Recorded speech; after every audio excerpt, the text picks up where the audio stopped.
एके दिवशी शंकर पार्वती कैलास पर्वतावर बसलेले होते.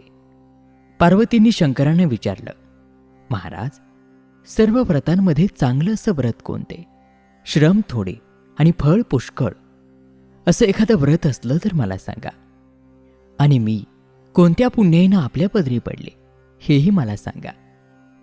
तेव्हा शंकर म्हणाले, जसा नक्षत्रांमध्ये चंद्र श्रेष्ठ, ग्रहामध्ये सूर्य श्रेष्ठ, 4 वर्णामध्ये ब्राह्मण श्रेष्ठ, देवांमध्ये विष्णू श्रेष्ठ, नद्यांमध्ये गंगा श्रेष्ठ, त्याप्रमाणे हरितालिका हे व्रत सर्वांमध्ये श्रेष्ठ आहे. ते तुला सांगतो. तेच तू पूर्वजन्मी हिमालय पर्वतावर केलंस आणि त्याच पुण्यानं तू मला प्राप्त झालीस. ते ऐक. हे व्रत भाद्रपद महिन्यातील पहिल्या तृतीयेला करावं. ते तू पूर्वी कसं केलंस ते मी तुला आत्ता सांगतो.